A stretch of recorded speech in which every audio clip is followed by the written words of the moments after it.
Okay, besties, no.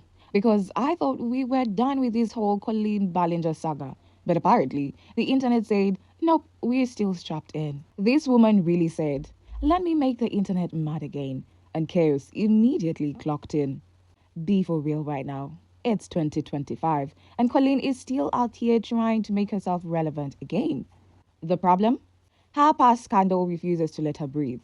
She really thought people would forget. But girl, the internet is the FBI with Wi-Fi. We have archives, Reddit threads, re-uploads, fan-made timelines, and entire documentaries waiting for your next move. We remember everything. So let's rewind for a hot second, because besties, the nostalgia is about to slap. Picture this. It's 2014 YouTube. The era of skits, jump cuts, and ukulele intros. And right there, in front and center, is Colleen Ballinger as Miranda sings, rocking that crusty red lipstick applied like she fought it in the dark. That puffed up false confidence and those high-waisted pants so tight they probably had their own oxygen tank. She was the queen of awkward comedy, the main character before TikTok even had a chance to exist. People weren't just watching her, they were quoting her like she was the gospel.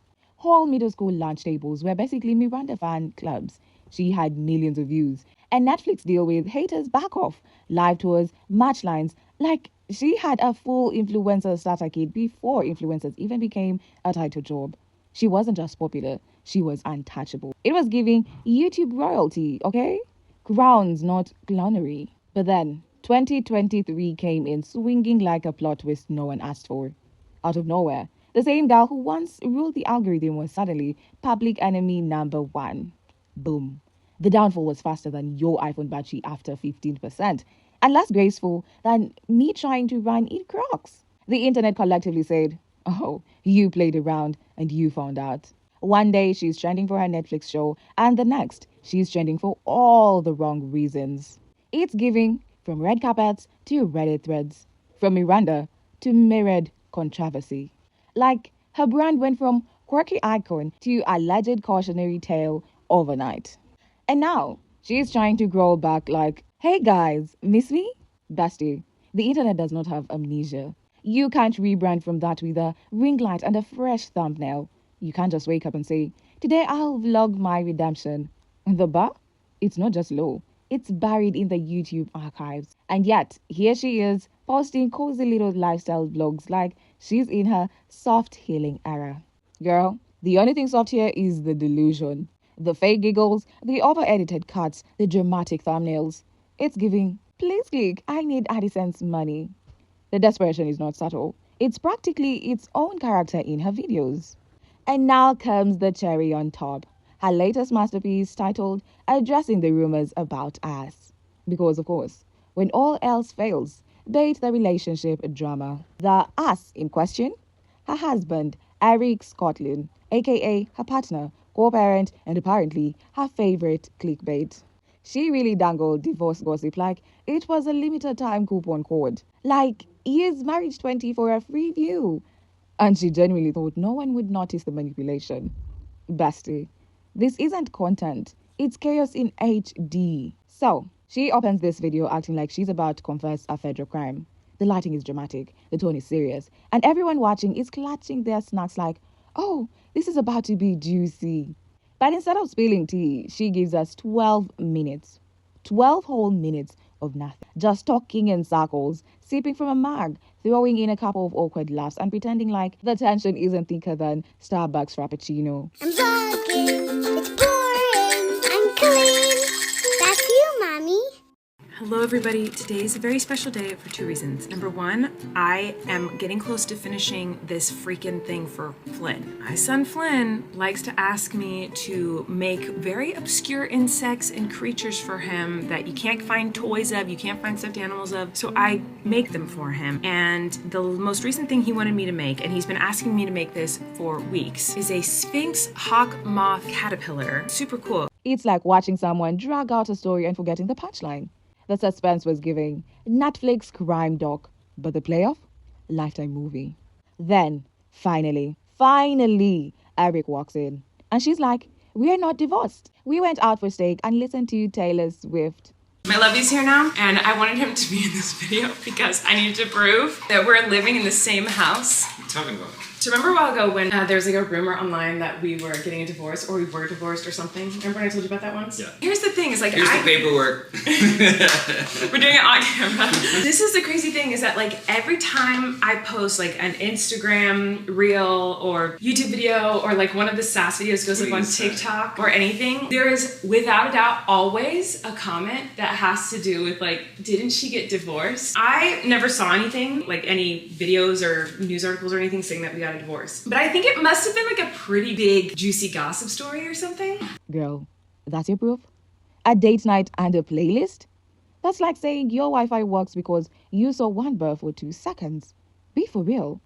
The entire internet posed like, this is what we waited for? If this was Clickbait Olympics, Colleen would have a gold medal, a sponsorship, and her own line of emotional bait thumbnails. Then she doubles down. She's like, people keep asking why I still wear my ring and why Eric isn't in my vlogs. Or something. I still don't know the context of it or why it happened, but it must have been a bigger rumor than I realized because I get comments about it still. And Rachel just posted a sass video on TikTok and I was brave and I was like, I'm gonna look at the comments, which I never ever do. But when I looked at the comments, the top comment was like, why is she still wearing her ring with Eric, like they got a divorce? And I'm like, what is this rumor that like people really believe it? So no, don't take it off. Girl, maybe because your thumbnails look like soft launch divorce announcements. Every time she posts, it's her holding coffee, looking sad at a window with a title like, we need to talk. Ma'am, we thought you were about to drop custody papers, not steak night pictures. The math is not mathing.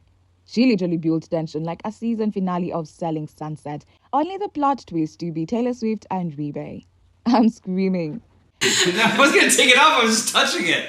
I was gonna take it off. I thought these are papers. You're taking off my ring. Anyway, we're not getting divorced. We're not separated. We're together forever. Last night we had a steak date night. We listened to Taylor Swift's new album together because he hadn't like sat down and fully listened to it, so he like put it on so he could be a supportive partner and listen to all the music. And we were dancing to Taylor Swift in the kitchen and eating. And it was filet mignon. He made me filet mignon. Right. We had a beach date. We went to the beach. You're gonna help me run lines? I'm gonna have him run lines for date night tonight. Don't we have a podcast? Yeah, that's why I'm so confused. Like, you're in my vlogs often, and we have a podcast together. I'm And so who are those confused. kids? Who are those kids that we also live with running around? What's happening? I don't know, but this is the proof that we're together, and we're not divorced. Prove it. Lovely, look at the internet. I don't. It wasn't. They're not like. It was not like they're mean comments. They're just like comments that were like, are they divorced? Wait, I'm confused. Why is she wearing a ring? We're together, huh, lovey? Yeah. And honestly, it kind of worked. The video did better than her usual uploads, but that's not saying much. It pulled around 40k views, which on a 2.95 million subscriber channel is basically a YouTube ghost town. That's not a comeback. That's a community meeting. In her prime, she was pulling millions. Now it's giving girl next door with a tripod. The fall-off is cinematic. And the comment section? Savage. Top comment said it best. Imagine teasing a divorce for views and still flopping. Like, ouch. But also valid. Because if this is what relevance looks like, bestie, it might be time to log off and touch grass. But wait, because the chaos didn't stop there. Oh no, she somehow found a way to make it worse. Next, she posts a vlog reacting to Taylor Swift's Life of a Showgirl. And at first, everything seems normal. She's smiling, bobbing her head, pretending she's the biggest Swiftie on the planet. But then she hits the song Cancelled. And besties, that's when the floodgates burst open. Like tears, instantly. She's full crying, mascara doing backflips, whispering through sniffles. This song was made for me. Girl, be serious. All aboard the toxic gossip train. You're chugging down the tracks of misinformation. The toxic gossip train. You got a one-way ticket to manipulation station. Toxic gossip train. Tie me to the tracks and harass me for my past. 'Cause rumors look like facts. If you don't mind the gaps, I won't survive in the crash. But hey, At least you're having fun. This song is literally about people who got unfairly cancelled, people who got dragged for rumors and lies, not receipts and screenshots. Taylor wrote these for misunderstood girlies, not for YouTubers who weaponize a ukulele. And Colleen really sat there like she's the main character in a Netflix doc called Misunderstood Queen, The Ballinger Redemption. Bestie? Nah. This song was not made for you. It's for people who lost their reputation over gossip, not grooming allegations. You didn't get cancelled for breathing. You got cancelled for actions. Like actual documented, time-stamped actions. Screenshots, DMs, testimonies, whole dissertations of evidence. The internet didn't cancel you. They simply pressed play on your own footage. She's sitting there crying like Taylor wrote her biography, and the entire internet collectively said she did not. It's giving self-insert energy.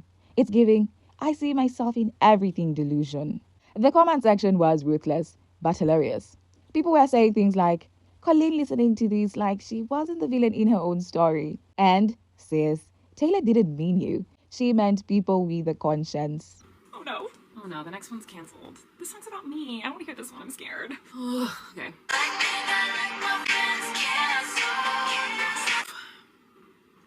Brutal. I'm gonna move on. I'm not. She's out here calling herself a victim of cancel culture when she was literally the poster child of consequence culture. Like, girl, you uploaded your own receipts with a ukulele and called it a song. The internet didn't ruin you. You hit post. And the wild part? The dramatic music swells. Her face gets all emotional, and you can tell she's milking every tear like it's content gold. It's giving Oscar campaign. It's giving, if I cry hard enough, maybe the views will come back. But the internet wasn't having it. Everyone was like, bestie, this isn't folklore, it's full core. Let's open the vault, shall we? This all started with Adam McIntyre, Irish creator, former fan, literal child. In 2020, he came forward saying Colleen put him in creepy, uncomfortable situations. He was 10 when he ran her Miranda Sings fan page. 10. Instead of keeping it cute and professional, she treated him like a bestie/therapist, telling him about adult topics, relationships, and personal stuff no grown woman should ever share with a kid. Then one day, brace yourself, she sends him her lingerie bottoms to a 13-year-old as a joke. I'm sorry, what kind of joke involves underwear and minors? That's not a punchline. That's a lawsuit. She apologized back then, and somehow everyone moved on. But Kama said, we'll see you in 2023. New creators came forward, bringing screenshots, DMs, and stories that made everyone's stomach drop. Turns out, Colleen was allegedly in group chats with minors talking about, that kind of stuff. Asking personal, inappropriate questions like it's tea time. It's giving predator in pastel. And one girl, who was 16, said she was humiliated live on stage. Apparently, Colleen noticed she wasn't wearing bottoms, brought her up for a bit, and allegedly spread her legs in front of the audience. Like, where is the joke? That's not edgy humor. That's public humiliation. Colleen traumatized. Hi, okay, my name is Becky. I'm the girl in this video, and this video has over 1 million views, and that is a lot of people to be seeing this story without hearing it from me, so I want to explain this. So I was a fan of Colleen and all the Ballinger family for a very, very long time, and I think in this video I was about 16. If you've never been to a Miranda show, Colleen frequently has segments where she calls people up on stage. One of those segments was the porn bit, which I'm not really going to be explaining in this video, but that's why I was kind of trying to dress skimpy so that I would be called up on stage and basically get degraded by Miranda. But I did not get called up for that. I got called up for the yoga challenge. Now, as soon as I stood up from the audience, I saw Colleen's eyes widen because she realized I was not wearing pants. And oh, we're not done. Colleen allegedly sent Trisha Paytas' OnlyFans videos to minors. Trisha, her supposed friend and podcast co-host. She literally accessed Trisha's explicit content and shared it in group chats with kids.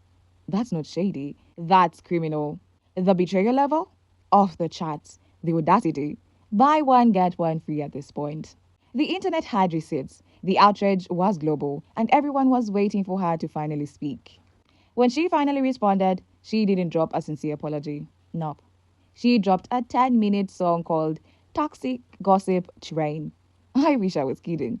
She sat there strumming her ukulele like she was auditioning for Glee, singing lines like, "The only thing I ever groomed was my cat." I Even her PR team was like, "Don't say that." And she goes, "Okay, I'll sing it then." Girl, that's not a loophole. That's a cry for help. She called everyone toxic gossipers, blamed the internet for twisting things, and said people were just being mean. Meanwhile, real people were sharing trauma, and she's sitting there making rhythms. Top comment read, "Imagine being accused for grooming minors and responding with a concert." Trisha Paytas immediately cut her off. When Trisha Paytas says you're the problem, that's game over. Even Colleen's fans were like, yeah, this ain't quirky anymore. The song wasn't just tone deaf, it was insulting. It mocked accountability, it minimized actual harm. It was like she turned victim stories into a punchline. Memes flooded in, reaction videos blew up, and the internet went from laughing with her to laughing at her instantly. After the song flopped harder than a broken ukulele string, Colleen disappeared, vanished for months, then came back in November with a real apology video. But it was too late. The audience had packed their empathy and left the building. The trust was gone, the sympathy evaporated. Now she's back doing her mom life vlogs, acting unbothered, pretending like she's reborn. But every comment section still screams, "We remember." People remind her of every detail: the minors, the group chats, the lingerie, the ukulele. You can rebrand your thumbnails, but not your reputation. She's posting again, trying to make relatable mom content. But the views? Rough. 20 to 40,000 views per video on a nearly 3 million subscriber channel. It's giving ghost town energy. It's giving shadow banned by karma. She says cancel culture is cruel. But let's be honest. This isn't cancel culture. This is consequence culture. There is a difference between people hating you for no reason and people holding you accountable for your actions. And Colleen still doesn't get that.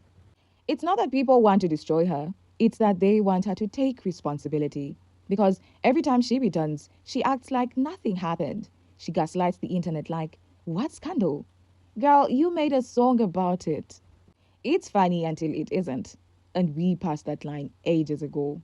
The ukulele, the crying over Taylor Swift, the clickbait marriage stunt, it's the same cycle. No growth, just deflection. She's trying to convince people she's misunderstood when in reality, she's just unaccountable. If she truly came clean, owned everything, and took real steps to repair the harm, maybe she could have rebuilt some trust. But every new upload just screams, I still don't get it. So, besties, be honest. Would you forgive her if she actually apologized properly? Or are we done? Because right now, this isn't our comeback, it is a cringe compilation.